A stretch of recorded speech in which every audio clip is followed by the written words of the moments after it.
मियाम तिलंबगी सैरंबा मयामदु लोइसिनबा वाइरुबा पोतचै मयामदु आंगांसिंगना थिंदोकहनबा कोइरांग लांगनरिङै नुमित ताखिबा खंहौदे खुदांगदा सिरिबा घरीदुदा येंगी पंगथेंग थेंगबा नत्रि पुंग 4 minute 95 मुक ताबता ngairi adubu ningtham tha sanglakhlaba haibadura numitti mayum sangkhre taibangse amamba haibaduna amuk kupsinba horakle ayingba isingduna iru maithaja thoklaba tungda soktharamba haksangse kharama khaidi tekhatpagum phawre nongpok maikeida sikna lemna thorakliba meragi 15 ni panba thajaduna karigino thamoisibu haifam khangdana wahalliba mengi hainaba meragi thabal sina ngasidi karigi maisak samagi ihaupam oiriba mitluda ihaurakliba pirangi isildo khamjinjai ayingba nungsituda ngaihak phamninglui ai teres lomda kakhatle ithanta thariba sokriduda phammi ningamdabana thallaba haukraba thodok kayaduna ngasisu thabalgi mangal asida aibu tattana otlari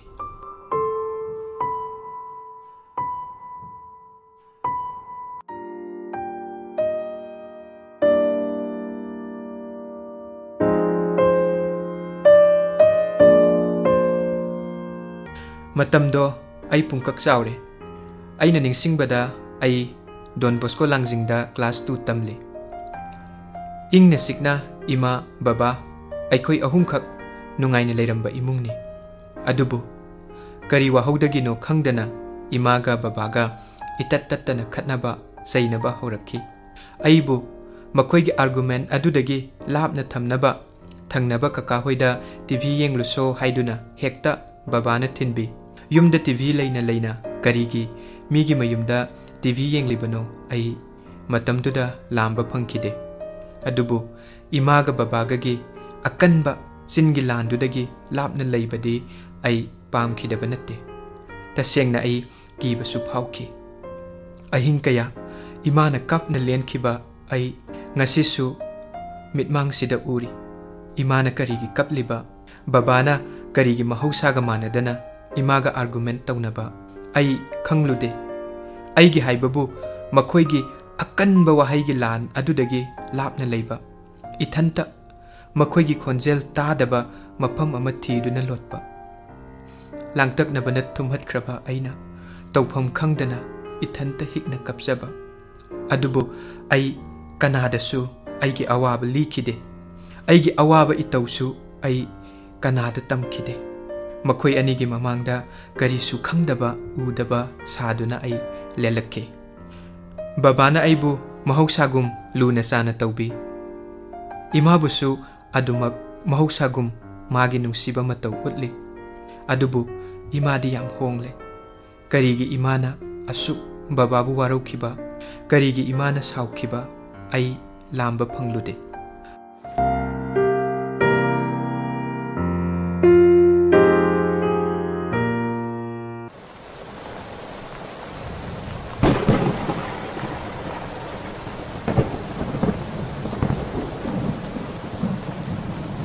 ai ngasisu ningsingli nongjugi ahing ama baba halakte haiduna imaga aigana ahing tangkhai sallaba phauba mangon kasinduda thaumai ama thanduna ngaikiba adubu babadi halakpa kauba leikide matamdo nungsi telephone ama leidana kadaida kari kudong sadaba yaurabage haina hangnabagi kudong saba sulekhide numituda imagi mitnudagi sintharakiba pirangdugi maram ngasidi ai khangle imana matamduda kayagi matik waram gadaba haibadusu ai khangle numituda ima isa anina ahingduda sanakiba wari singdo ai ngasisu kaudre kaubasu ngamlaroi ima baba se karigino asuk thenga pho halaktrisibo bungo baba do gari yadrabara natraga kudong sadaba ama oiramlani matamse yam thenge nang tumthok uro ima aisu baba lakpa ngai khige se mama na haibadane lam hengenu baba la aga ai nang bu hodor keba se tumthok uro ima ai kainom ta hangge kari wari no isana hanginglibabo hangodana aiko baba se handak marak thengna halaisi kaigino baba gi office ta asinba thabak khara leibagi oiramganiye aduga imaga hek ai wa makha taba ngamkhide bungo nangna matik saba mi ama oirakpaduni imana ngairibase nang ngausinaba yade ko nang imada natana nupi amatagi thamoi sokadaba thabak tauba yade ko imagi numitugi wahaiduna ifamda masing thingamdraba paukhong kaya sanbiki ai imagi wahaising adugi artha laksinaba hotnabada awaba haibado oiki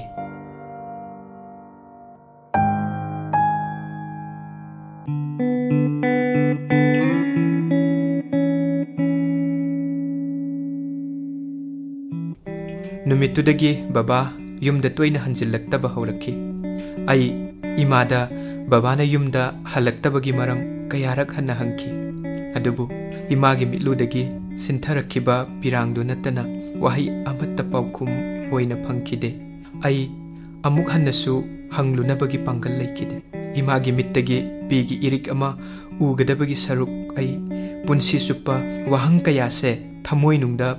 phumduna thamlagi khanki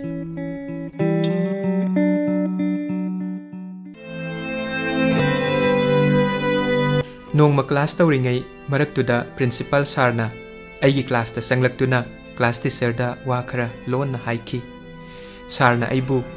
aigi bag puduna magi matung ilakna ba haiki ai kari lalurabano khanduna ingak ngakna sargi matung illi sarna aibu khut sambiduna stair duda kumthaminarakpada hairakhi pari sarna nangbu kokthokliba nang pakhat kanu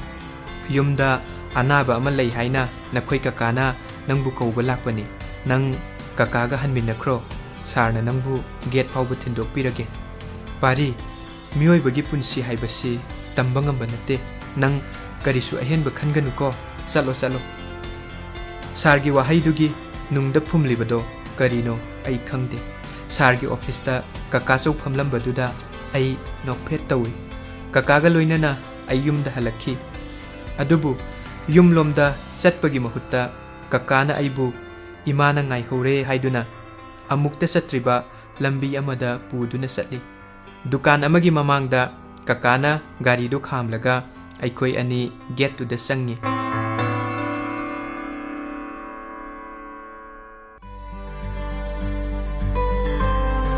tilamliba miyamduna aibu lakpa ubada munna yenglaki sumangda hangauba phina kuptuna thamliba haksang dubu ai mit kuptana yengi ai akiba amasu phaurakhi imana babagi haksang dubu konduna kapli masak khangdaba nupi amasu bababu konduna kapli pikliba nupi masa amasu babagi haksangbu nom duna kapli ai tawpham khangdi karino mafam marang khangdana ai kaka chaubu konduna kapli babana ninghaidana hiptuna leiba uraga ai pena bababu kauduna kapsaba phauba ngamkhide ithanta wahang kaya hangjaki karigi babana mafam sida leiramliba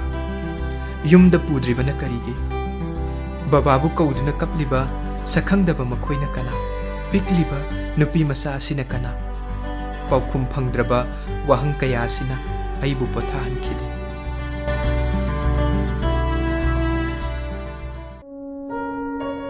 Laikai ahal laman mayam tanaduna babagi thawai yaudraba haksang yumda pukhi babagi aroiba mathau mangam pangthokhi lakliba ahan singduna imabu themjinbikhi ahan singduna imada hairamba wa khara duda ai khangba ngamle babana mafam duda leiramba sakhangdabi mahaktuna aigi ani subi ima aduga piklibi mahaktuna aigi irem khakki isa ayam sauningki amuk karigino haifam khangdana harauki aigi isa lama phangjabagi haraubaduna aigi sauninglambe pumba mayeng tarakpagum tauki ahal singduna satkraba tungda ai ima da hangi ima pupu hoina hairisibu kaino bungo nang pumnamak taraba natra adubu karisu khallagum sida ima kanagi mafamdasu akaibadi satningde adu ima aina kari haina kawudoino mahaksu nangi imane khangde nangna kari kawgadabano ima kawbadi talle ado ai nene mama kawrage yabra mama ado ima aigi isal ama leirani ko nangbu haraubarane khangde amuk am sauningi ado amuksu isal ama phangle khanbada yam harawe ado ima isal do yam nungsi ko nungsi ima ai kainomtaga haige nang saugadra karino hayo isan do aikhoi da sum lehelasiba nene mama makoi ani khak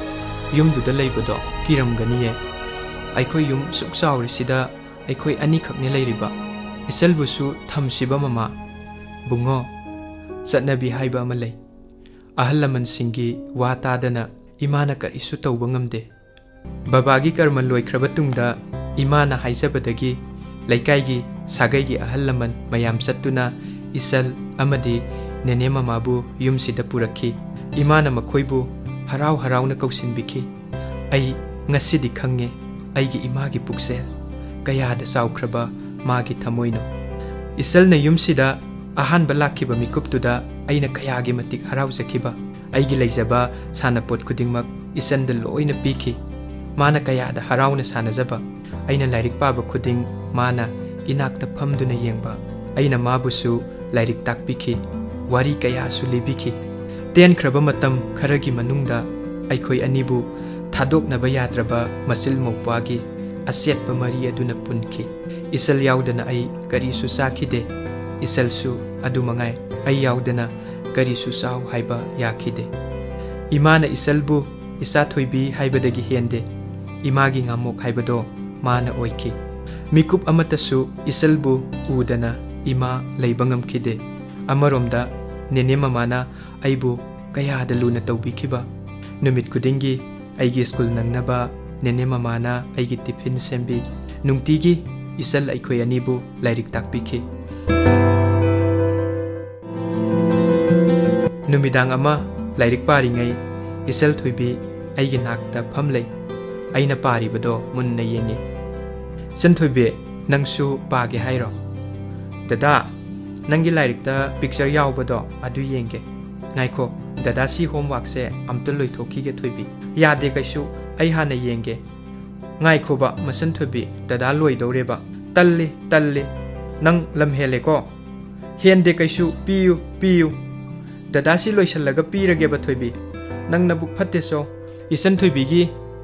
kesan nabi khukapto tawrakhi ai khalli ngasidi soidre imagi khupak amadi leire kui hode isan thoibina kappa makol hek tabaga ima paisilakhi angang ka falli haiduna na leiraga nanganda dam leyei thabadawna thadarakhi ai ngaihak sor bu phulli tanjaduda nene mama paisilaktuna ai bu phui haiduna ima ga khatnarakhi ima ngaihak phawba pantharamdana isal thoibibu puduna satkhi nene mama na ai bu themi ai ngasi su kaudri मेरा थागी पूर्णिमा नुमित मयेक सेंगलबा थाबलगी मंगालदुदा इसल थोइबी अइखोइ अनि कयाद नुंगाइना कोइ सेन सानमिनखिबा मागी नोकपगी खोंजेलदुना अकोइबदो पुमनिल निलखिबनी सानबा वारदुना Imangi मनाक्ता संगदुना असापोट PU निंगाइ तौख्रे अइ homework तौगे खंदुना टेबलदा फमथै स्कूलदगी पिरकपा होमवर्क मयामदो लोइसिन्नबा लाक्नबदा मतमदो karamna haukhibanu khanglude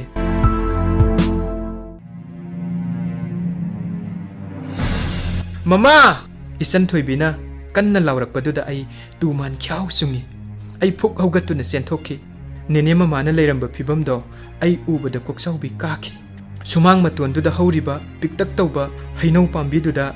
nene mama na leiramba saktamdo ai akiba phauki ai koilau lauki ima nene mama se kainom tawre thuna lao kaka nene mama se kainom tawre lao ai kaptuna koilau lauki isan thoibibu ithanung da konsinbiki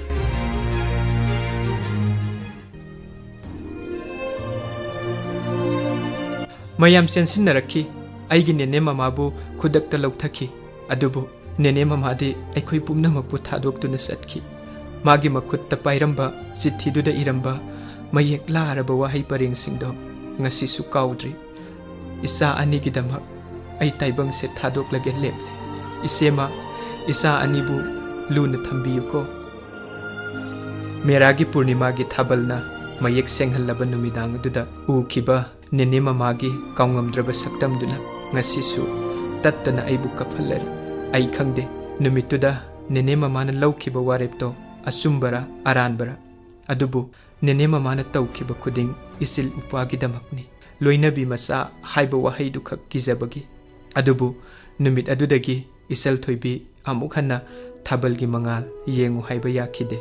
miyamna mengi hainariba meragi thabal se isil upagi damaktadi maisani thingamdraba mitlugi ihauphamni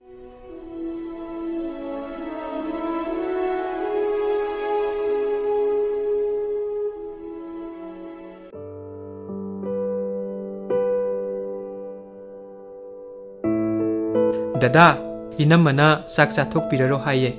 ai gyan lagi sinthariba mitlugi pirangdo taithok na balak nakhi dada nang kai daurage kaisu taw deda sum kaino makhalambani inamana saksa bagi ngai hore mama su saba ho horabani hoi hoi dada la age dada nang kai daurage kaisu taw deme dada nang handak marak kaino ma tawba male Kaidawrage kaisu tawdeda isan thoibi nangna yumsida leigadoisi matam yamdre dada aidi yumse thadoktuna satningdre he angau bisidi ningol na mapamda punsi loiba hounade nangna pamjaba mafamduda ibungna nangbu miyam mamangda saawna luhongduna thingadawribane ado aigi ningamdaba amadi lei karino dada nene mamadudang leijaram labadi dada ai amuk hana ningsingluba pamdreda dadana ngasaidagi teresida phamlibagi maramsu ai sapsana khangi mama leiri dada leiri inamasu leiri aigi karisu awatpa leiti dada wahaiduna losinba pamliba awaba masaktu ai khangi adubu satkraba kanagidamak punsibu ninda tawbadi sumde hingba tabani asa kayaga loinana adubu Meragi Purnima nangdi lakhini pirakhini saina punsisina leiri makhai